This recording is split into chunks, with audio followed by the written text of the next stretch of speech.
हम लोग इस वीडियो में फिजिक्स यानी कि भौतिक विज्ञान के पहले चैप्टर जिसका नाम है प्रकाश का परावर्तन, तो आज हम आपको इस वीडियो में इसी चैप्टर से संबंधित जितने सारे भी ऑब्जेक्टिव क्वेश्चन हैं, वस्तुनिष्ठ प्रश्न हैं, उन सारे प्रश्न को हम आपको बताएंगे, उन सारे ऑब्जेक्टिव क्वेश्चन हम आपको बताएंगे। और ध्यान रखिएगा, हम आपको इस वीडियो में जितने सारे भी क्वेश्चन बताएंगे, सारे क्वेश्चन बहुत अधिक इंपॉर्टेंट होंगे और सारे वैसे क्वेश्चन होंगे जो आपके आने वाले एग्जाम में पूछे जाने की बहुत अधिक संभावना है। इसलिए आप एक एक क्वेश्चन को ध्यान से देखिएगा और समझिएगा। और उसके पहले हम आपको बता दें कि यह जो चैप्टर है प्रकाश का परावर्तन, इस चैप्टर से संबंधित जितने सारे भी सब्जेक्टिव क्वेश्चन हैं जो आपके बुक में दिए हुए हैं, उन सारे सब्जेक्टिव क्वेश्चन का आंसर भी हम आपको पीछे के वीडियो में बता चुके हैं। तो यदि आप सब्जेक्टिव क्वेश्चन वाला वीडियो नहीं देखे हैं तो डिस्क्रिप्शन में आपको लिंक मिल जाएगा, या फिर आप हमारे चैनल के प्लेलिस्ट में जाकर के भी सारे वीडियो देख सकते हैं। तो हम आपको इस वीडियो में बताएंगे प्रकाश का परावर्तन चैप्टर से संबंधित सारे ऑब्जेक्टिव क्वेश्चन। तो आप सभी लोग इस वीडियो को लाइक कर दीजिए, चैनल पर नए हैं तो चैनल को सब्सक्राइब करके बेल आइकन दबा दीजिए ताकि आने वाले सभी वीडियो का नोटिफिकेशन भी आपके पास पहुंचता रहे। तो चलिए हम वीडियो को शुरू करते हैं। तो सबसे पहला नंबर क्वेश्चन कह रहा है कि गोलीय दर्पण के परावर्तन पृष्ठ की वृत्ताकार सीमा रेखा का व्यास क्या कहलाता है। क्वेश्चन को पहले आप ध्यान से समझिएगा और ध्यान से पढ़िएगा। गोलीय दर्पण के परावर्तन पृष्ठ की वृत्ताकार सीमा रेखा का व्यास क्या कहलाता है। तो इसका ऑप्शन है मुख्य फोकस कहलाता है, बी नंबर ऑप्शन है वक्रता त्रिज्या कहलाता है, सी नंबर ऑप्शन है प्रधान अक्ष कहलाता है और डी नंबर ऑप्शन है गोलीय दर्पण का द्वारक कहलाता है। तो पहला का सही आंसर होगा कि गोलीय दर्पण के परावर्तन पृष्ठ की वृत्ताकार सीमा रेखा का व्यास वक्रता त्रिज्या कहलाता है। तो पहला का बी नंबर ऑप्शन सही हो जाएगा।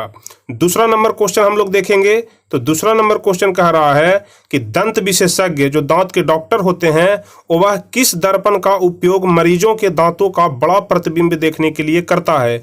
क्योंकि आप सभी लोग देखे होंगे कि दांत का जो डॉक्टर होता है वह अपने पास एक दर्पण रखता है जिसे वह आपके मुंह में लगाकर देखता है। उससे क्या होता है कि आपके दांतों का आकार उसे बड़ा दिखाई पड़ता है, जिससे उसे रोगी को देखने में ज़्यादा सुविधा मिलती है। तो यही यहाँ पर पूछ रहा है कि जिस दर्पण का उपयोग दंत विशेषज्ञ करते हैं वह कौन सा दर्पण होता है। ऑप्शन है समतल दर्पण, बी नंबर ऑप्शन है अवतल दर्पण, सी है उत्तल दर्पण और डी है इनमें से सभी। तो हम आपको सब्जेक्टिव क्वेश्चन वाले वीडियो में इन सभी बातों को विस्तार से बताए हैं कि जो दांत के डॉक्टर होते हैं वह दांतों को देखने के लिए, दांतों के बड़ा प्रतिबिंब को देखने के लिए अवतल दर्पण का प्रयोग करते हैं। और साथ साथ हम आपको यह भी बताए थे कि सिर्फ अवतल दर्पण में ही किसी भी वस्तु का प्रतिबिंब जो होता है वह वस्तु के आकार से बड़ा बनता है और इसी का उल्टा उत्तल दर्पण में छोटा प्रतिबिंब बनता है। इसलिए आप लोग ध्यान रखिएगा, अवतल में हमेशा बड़ा प्रतिबिंब बनता है और उत्तल दर्पण में हमेशा छोटा प्रतिबिंब बनता है। चलिए अगला नंबर क्वेश्चन देखेंगे। क्वेश्चन नंबर 3, यदि किसी बिंब का प्रतिबिंब, बिंब कहने का मतलब यहाँ पर वस्तु होता है, यदि किसी वस्तु का प्रतिबिंब का आवर्धन ऋणात्मक है, ठीक है, किसी भी बिंब का प्रतिबिंब जो है उसका आवर्धन ऋणात्मक है, तो उस प्रतिबिंब की प्रकृति क्या होगी। यहाँ पर प्रतिबिंब की प्रकृति के बारे में पूछ रहा है कि प्रतिबिंब वास्तविक और उल्टा होगा, कि वास्तविक और सीधा होगा, कि आभासी और सीधा होगा, कि आभासी और उल्टा होगा। तो इसका सही आंसर हो जाएगा कि वास्तविक और उल्टा होगा। यदि किसी बिंब का प्रतिबिंब का आवर्धन यदि ऋणात्मक है तो उस प्रतिबिंब का जो प्रकृति होगा वह वास्तविक होगा और वस्तु से उल्टा होगा। चलिए चौथा नंबर क्वेश्चन हम लोग देखेंगे। निम्नलिखित में से कौन उत्तल दर्पण की फोकस दूरी है। उत्तल दर्पण की फोकस दूरी निम्नलिखित में से कौन है जिसकी वक्रता त्रिज्या 32 सेंटीमीटर है। तो आप लोग हमेशा ध्यान रखिएगा, वक्रता त्रिज्या हम आपको बताए थे कि फोकस दूरी जो होती है वह वक्रता त्रिज्या की आधी होती है। ठीक है, फोकस दूरी वक्रता त्रिज्या की आधी होती है। फोकस दूरी बराबर होता है r/2। r कहने का मतलब कि वक्रता त्रिज्या होता है, तो रेडियस का सीधे आधा होता है फोकस दूरी। तो यहाँ पर आपका वक्रता त्रिज्या दिए हुए है 32 सेंटीमीटर, तो इसका आधा कितना हो जाएगा 16 सेंटीमीटर। इसलिए चौथा का सी नंबर ऑप्शन सही हो जाएगा। चलिए पांचवा नंबर क्वेश्चन हम लोग देखेंगे। तो पांचवा नंबर क्वेश्चन कह रहा है कि परावर्तन के नियम से निर्धारित होता है। परावर्तन के नियम से क्या निर्धारित होता है। अपतन कोण बराबर परावर्तन कोण, कि परावर्तन कोण बराबर अपवर्तन कोण, कि आपतन कोण बराबर विचलन कोण, कि इनमें से कोई नहीं। तो पांचवा का सही आंसर हो जाएगा कि परावर्तन के नियम से निर्धारित होता है आपतन कोण बराबर परावर्तन कोण, इसलिए पांचवा का ए नंबर ऑप्शन सही हो जाएगा। चलिए छठा नंबर क्वेश्चन हम लोग देखेंगे। तो छठा नंबर क्वेश्चन कह रहा है कि हवा यानी कि निर्वात में प्रकाश की चाल कितना होता है। हवा मुक्त स्थान को निर्वात कहा जाता है। अगर आपसे निर्वात का परिभाषा पूछा जाता है तो आपको बताना है कि जहां हवा न हो, हवा रहित स्थान को निर्वात कहा जाता है। ठीक है, तो बताइए निर्वात में प्रकाश की चाल कितनी होती है। ऑप्शन ए है 3 गुने 10 के पावर 8 मीटर पर सेकेंड। यहाँ पर 10 के पावर 8 है, देखने में लग रहा है कि 108 लिखा हुआ है, लेकिन यहाँ पर 10 का पावर 8 होगा। 3 गुने 10 के पावर 8 मीटर पर सेकेंड, कि 3 गुने 10 के पावर 8 सेंटीमीटर पर सेकेंड, कि 3 गुने 10 के पावर 8 किलोमीटर पर सेकेंड, कि 3 गुने 10 के पावर 8 मिलीमीटर पर सेकेंड। तो इसका सही आंसर हो जाएगा कि हवा में या फिर निर्वात में प्रकाश की चाल 3 गुने 10 के पावर 8 मीटर पर सेकेंड होता है। ठीक है, मीटर पर सेकेंड, आप ध्यान रखिएगा। चलिए सातवां नंबर क्वेश्चन हम लोग देखेंगे। प्रकाश तरंग उदाहरण है। जो प्रकाश तरंग है वह किस चीज का उदाहरण है। ध्वनि तरंग का, कि विद्युत चुंबकीय तरंग का, कि परावैगनी तरंग का, कि पराश्रव्य तरंग का। तो सातवां का सही आंसर हो जाएगा कि प्रकाश तरंग विद्युत चुंबकीय तरंग का उदाहरण है। तो सातवां का बी नंबर ऑप्शन सही हो जाएगा। चलिए आठवां नंबर क्वेश्चन देखेंगे, जो कि बहुत आसान क्वेश्चन है कि प्रकाश के परावर्तन के कितने नियम होते हैं। तो हम आपको बताए हैं कि प्रकाश के परावर्तन के 2 नियम होते हैं, इसलिए 8 का बी नंबर ऑप्शन सही हो जाएगा। चलिए 9वां नंबर क्वेश्चन हम लोग देखेंगे। तो 9वां नंबर क्वेश्चन कह रहा है कि किस दर्पण में बड़ा प्रतिबिंब बनता है। वह कौन सा दर्पण है जिसमें बड़ा प्रतिबिंब बनता है। तो हम आपको ऊपर में भी बताए कि बड़ा प्रतिबिंब हमेशा अवतल दर्पण में बनता है, इसलिए 9 का बी नंबर ऑप्शन सही हो जाएगा कि अवतल दर्पण में हमेशा बड़ा प्रतिबिंब बनता है। चलिए 10वां नंबर क्वेश्चन हम लोग देखेंगे। गोलीय दर्पण में फोकसांतर एवं वक्रता त्रिज्या के बीच संबंध है। गोलीय दर्पण में फोकसांतर एवं वक्रता त्रिज्या के बीच संबंध होता है। R बराबर 2R, कि F बराबर R, कि F बराबर R/2, कि R बराबर F/2। तो आप हमेशा ध्यान रखिएगा कि गोलीय दर्पण में जो फोकसांतर और वक्रता त्रिज्या के बीच का संबंध होता है वह होता है F बराबर R/2। जैसा कि आपको हम अभी अभी ऊपर में भी बताए कि F बराबर R/2 यानी कि फोकस दूरी वक्रता त्रिज्या की आधी होती है। चलिए 11 नंबर क्वेश्चन देखेंगे। सर्च लाइट का परावर्तक सतह होता है। सर्च लाइट का परावर्तक सतह कैसा होता है। उत्तल होता है, कि अवतल होता है, कि समतल होता है, कि उत्तल और अवतल दोनों होता है। तो 11 का सही आंसर हो जाएगा कि सर्च लाइट का परावर्तक सतह अवतल होता है। 11 का बी नंबर ऑप्शन सही हो जाएगा। चलिए 12 नंबर क्वेश्चन हम लोग देखेंगे। दाढ़ी बनाने में कौन सा दर्पण उपयुक्त होता है। आप लोग नाई के पास जाते होंगे और नाई दाढ़ी बनाने में जिस दर्पण का उपयोग करता है वह कौन सा दर्पण होता है। समतल दर्पण, कि उत्तल दर्पण, कि अवतल दर्पण, कि इनमें से कोई नहीं। तो दाढ़ी बनाने में भी अवतल दर्पण का प्रयोग किया जाता है। ठीक है, दाढ़ी बनाने में भी अवतल दर्पण का प्रयोग किया जाता है। चलिए 13 नंबर क्वेश्चन देखेंगे। इनमें से दर्पण सूत्र कौन सा है। बहुत अधिक इंपॉर्टेंट क्वेश्चन है दर्पण सूत्र, इसे आप लोग ध्यान से याद रखिएगा। तो बताइए निम्नलिखित में से दर्पण सूत्र कौन सा है। तो हम आपको इन सभी चीज़ों के बारे में विस्तार से सब्जेक्टिव क्वेश्चन वाले वीडियो में आपको हम बता चुके हैं, तो इसलिए आप लोग को बताना है कि दर्पण सूत्र इनमें से कौन सा है। ऑप्शन है 1/v माइनस 1/u बराबर 1/f। बी नंबर ऑप्शन है 1/f इंटू 1/u बराबर 1/v। यहाँ पर बीच का जो सिंबल है माइनस प्लस वो छूट गया है, इसलिए हम आपको इसका सही आंसर बता दे रहे हैं कि दर्पण सूत्र जो होता है 1/v प्लस 1/u बराबर 1/f होता है। ठीक है, आप लोग इसे ध्यान रखिएगा। 1/v प्लस 1/u बराबर 1/f होता है। ठीक है, 1/f होता है, यही इसी को हम लोग दर्पण सूत्र कहते हैं। चलिए 14 नंबर क्वेश्चन देखेंगे। किस दर्पण में केवल आभासी प्रतिबिंब बनता है। और वह कौन सा दर्पण है जिसमें केवल और केवल आभासी प्रतिबिंब ही बनता है। ऑप्शन है समतल, बी नंबर ऑप्शन है अवतल, सी है उत्तल और डी है समतल तथा उत्तल। तो 14 का सही आंसर हो जाएगा कि समतल तथा उत्तल दोनों में आभासी प्रतिबिंब बनता है। तो 14 का सही आंसर हो जाएगा कि केवल और केवल समतल और उत्तल दोनों में आभासी प्रतिबिंब बनता है, इसलिए 14 का डी नंबर ऑप्शन सही हो जाएगा। चलिए 15 नंबर क्वेश्चन कह रहा है कि समतल दर्पण में प्रतिबिंब की प्रकृति क्या होती है। ऑप्शन है वास्तविक होती है, कि वास्तविक तथा सीधा होती है, कि वास्तविक और उल्टा होती है, कि आभासी तथा बराबर होती है। तो 15 का सही आंसर हो जाएगा कि समतल दर्पण में प्रतिबिंब की जो प्रकृति होती है वह आभासी तथा वस्तु के बराबर होती है, इसलिए 15 का डी नंबर ऑप्शन सही हो जाएगा। चलिए 16 नंबर क्वेश्चन देखेंगे। गोलीय दर्पण की फोकस दूरी उसकी वक्रता त्रिज्या की, ध्यान रखिएगा, गोलीय दर्पण की फोकस दूरी उसकी वक्रता त्रिज्या की हम आपको बताए हैं कि आधी होती है, इसलिए 16 का ए नंबर ऑप्शन सही हो जाएगा कि गोलीय दर्पण की फोकस दूरी वक्रता त्रिज्या की आधी होती है। यहाँ पर बहुत सारे स्टूडेंट कंफ्यूज कर जाते हैं, आधी होती है और दुगनी होती है।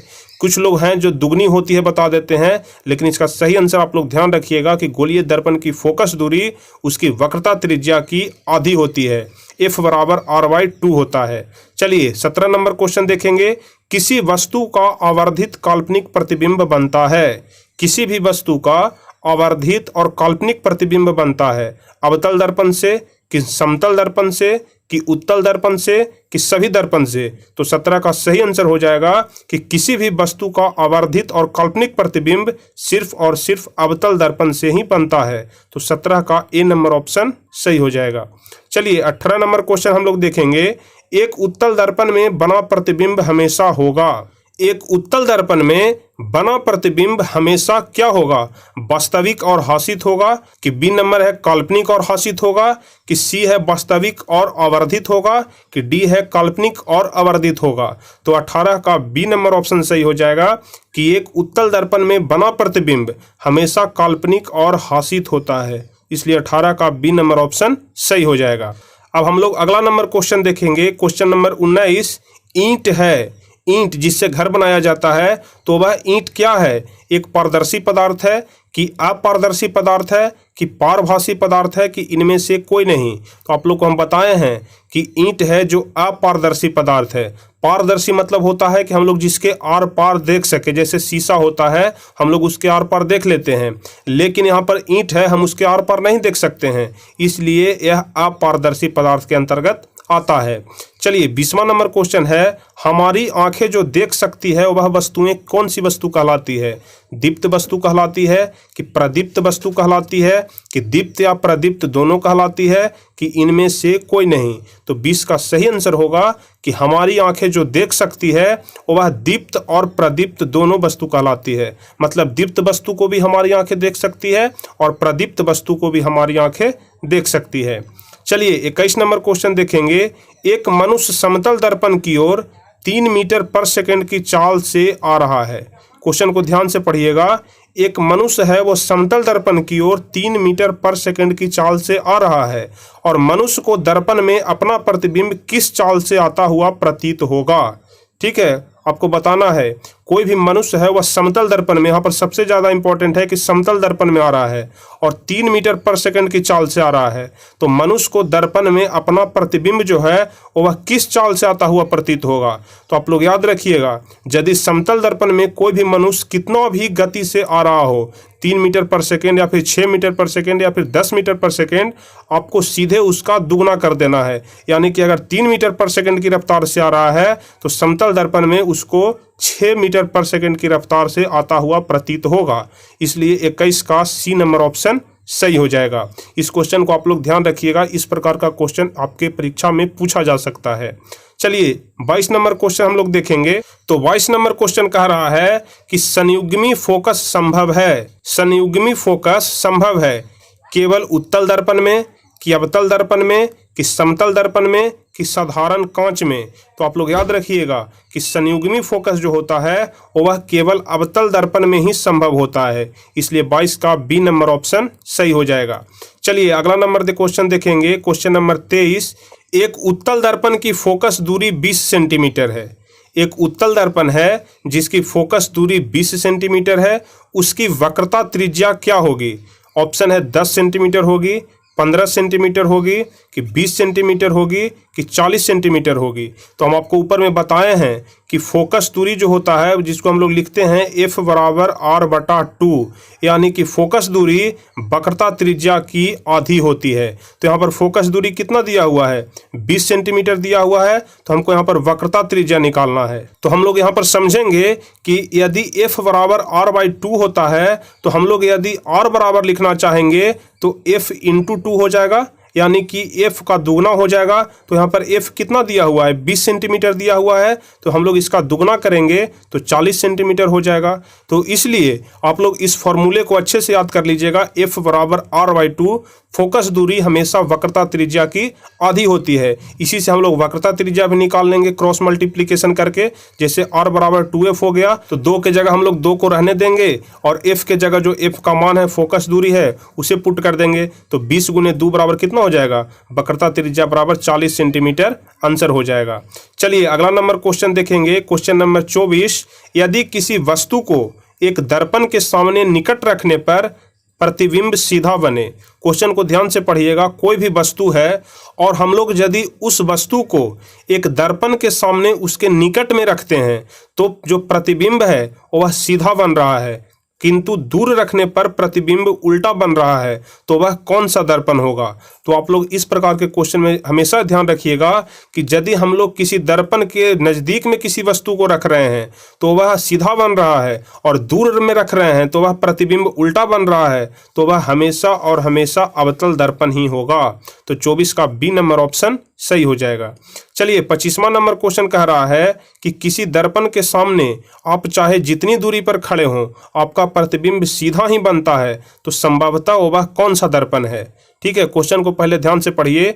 किसी भी दर्पण के सामने आप चाहे जितनी दूरी पर भी खड़ा हो, मतलब कि अगर दर्पण यहाँ पर है तो आप या तो यहाँ से 2 मीटर पर खड़ा हो या फिर 4 मीटर पर खड़ा हो या फिर 6 मीटर पर खड़ा हो, इससे कोई फर्क नहीं पड़ता है। आप चाहे जितनी दूरी पर भी खड़ा हो, आपका प्रतिबिंब यदि सीधा बनता है तो वह दर्पण कौन सा होगा, अवतल होगा कि समतल होगा कि उत्तल होगा कि समतल तथा उत्तल होगा। तो 25 का सही आंसर हो जाएगा समतल तथा उत्तल होगा, इसलिए 25 का डी नंबर ऑप्शन सही हो जाएगा। चलिए 26 नंबर क्वेश्चन हम लोग देखेंगे। यदि किसी वस्तु को एक दर्पण के सम्मुख किसी भी दूरी पर रखने से उस वस्तु का प्रतिबिंब सदैव सीधा और छोटा बनता है। ठीक है, कोई भी वस्तु है और एक दर्पण के सम्मुख किसी भी दूरी पर रखने पर, मतलब कि या तो हम पास में रख दें या फिर दूर में रख दें, इससे कोई फर्क नहीं पड़ता है, उसके सम्मुख में होना चाहिए और कितना भी दूरी पर रख दें, यदि प्रतिबिंब हमेशा सीधा और छोटा बन रहा है तो वह दर्पण कौन सा होगा। तो हम आपको बताए हैं कि यदि किसी भी दर्पण में अगर वस्तु का प्रतिबिंब जो है वह वस्तु के आकार से छोटा बन रहा है, इसका मतलब कि वह उत्तल दर्पण होगा, इसलिए 26 का बी नंबर ऑप्शन सही हो जाएगा। चलिए 27 नंबर क्वेश्चन देखेंगे। तो 27 नंबर क्वेश्चन कह रहा है कि उत्तल दर्पण से प्रतिबिंब सदैव बनता है। उत्तल दर्पण से जो प्रतिबिंब है वह सदैव बनता है, कहाँ पर बनता है, वक्रता केंद्र तथा फोकस के बीच बनता है, वक्रता केंद्र तथा अनंत के बीच बनता है, ध्रुव तथा फोकस के बीच बनता है, कि कहीं भी बन सकता है।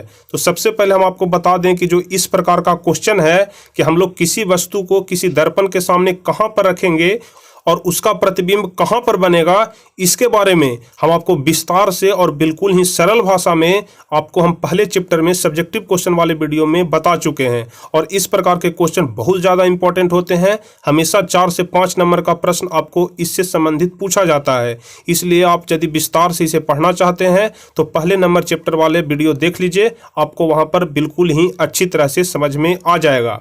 तो फिलहाल हम लोग इस क्वेश्चन में देखेंगे कि उत्तल दर्पण से प्रतिबिंब जो है वह सदैव कहां पर बनता है। तो इसका आंसर हो जाएगा ध्रुव और फोकस के बीच बनता है। ठीक है, ध्रुव और फोकस के बीच बनता है।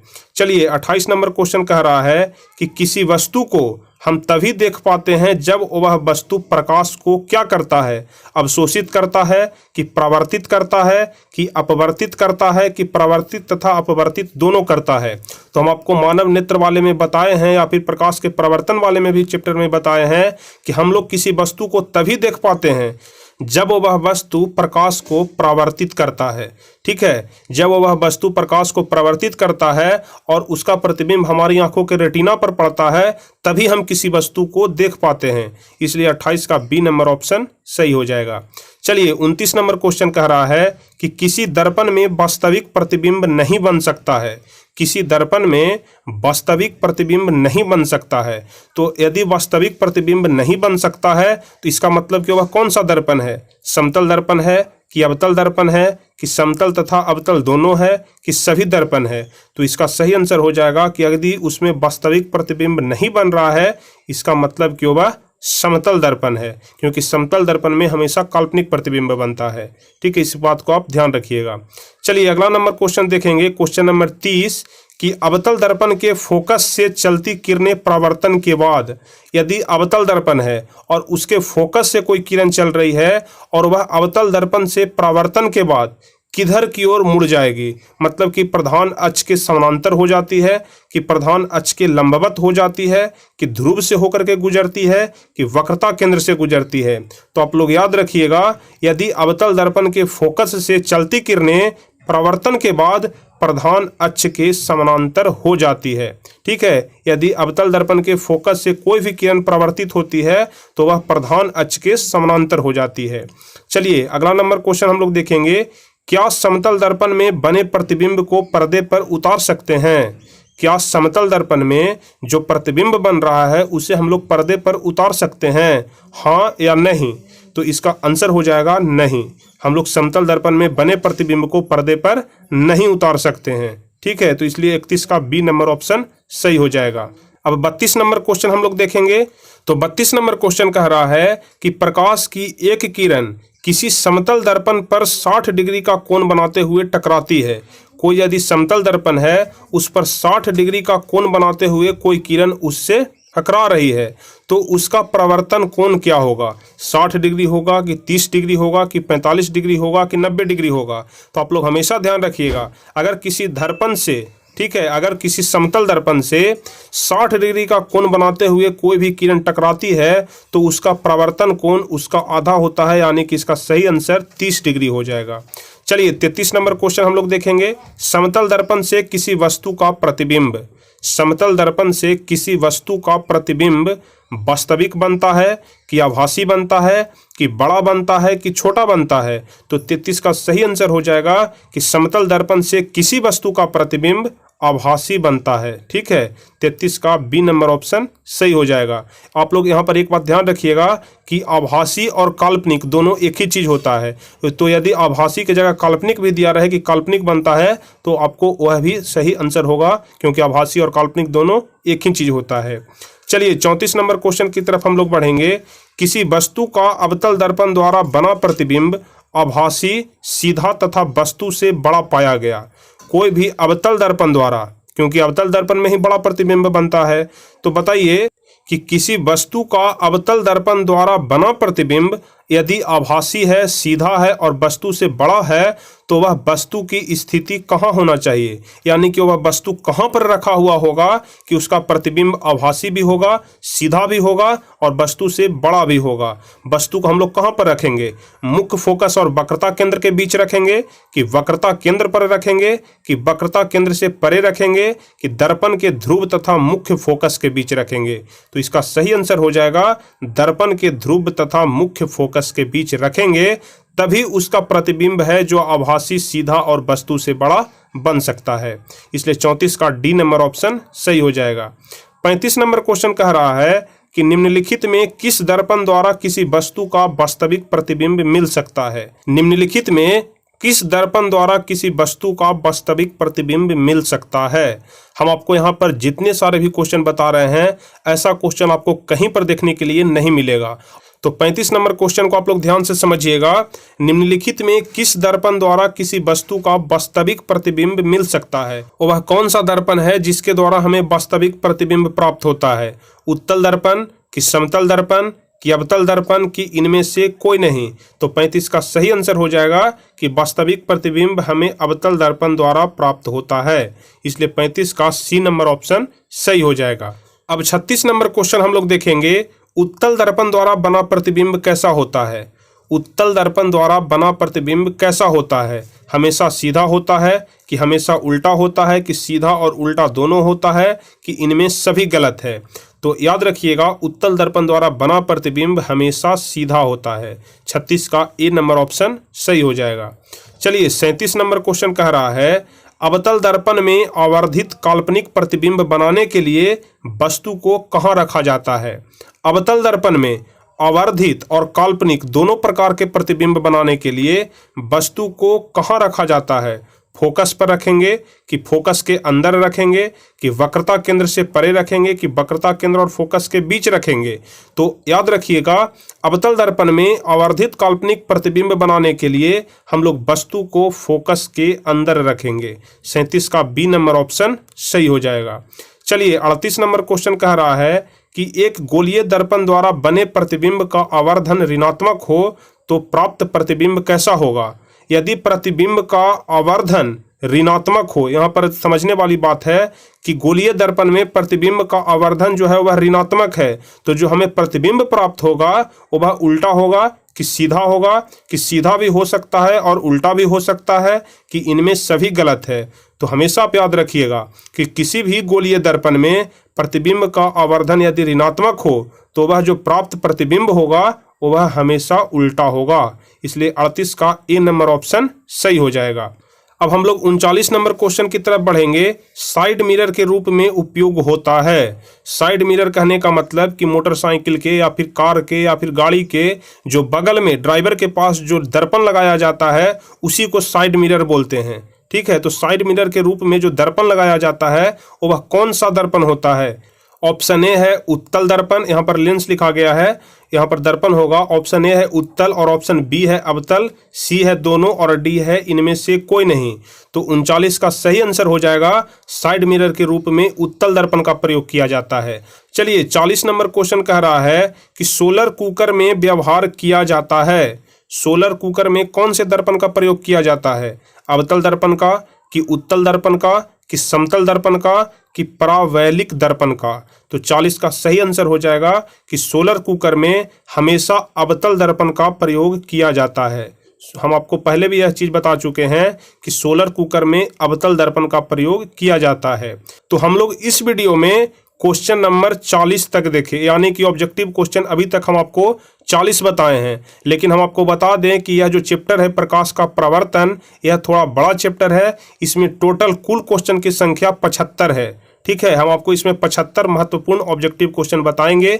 तो शेष 30 या 35 क्वेश्चन और इसमें बच गया है, जिसे कि हम लोग अगले पार्ट वाले वीडियो में आपको बता देंगे। क्योंकि 75 क्वेश्चन बनाने में यह वीडियो बहुत अधिक लंबा हो जाएगा, इसलिए हम इसे अगले पार्ट वाले वीडियो में आपको बता देंगे। तो हम आपको अगले पार्ट वाले वीडियो में क्वेश्चन नंबर 41 से बताएंगे। तो आप लोग अगले पार्ट वीडियो को भी जरूर देखिएगा, ताकि आपका जो यह चैप्टर है प्रकाश का प्रवर्तन, इस चैप्टर से संबंधित सारे ऑब्जेक्टिव क्वेश्चन आपको अच्छे से समझ में आ जाए, अच्छे से याद हो जाए। तो चलिए, आपको यह वीडियो कैसा लगा आप हमें नीचे कमेंट में जरूर बताइए। और यदि वीडियो आपको अच्छा लगा हो, आपके लिए अगर हेल्पफुल हुआ हो, तो आप इस वीडियो को लाइक करना बिल्कुल ना भूलें और इस वीडियो को अधिक से अधिक शेयर करिए। और जो भी स्टूडेंट इस चैनल पर नए हैं वह चैनल को सब्सक्राइब कर लीजिए, ताकि आपको आगे के भी सभी वीडियो का नोटिफिकेशन आपको मिलते रहे। क्योंकि आपको इस चैनल पर सभी सब्जेक्ट की तैयारी बहुत ही बेहतरीन ढंग से कराई जा रही है। तो चलिए, फिर मिलेंगे हम आपसे अगले वीडियो में। तब तक के लिए जय हिंद, धन्यवाद।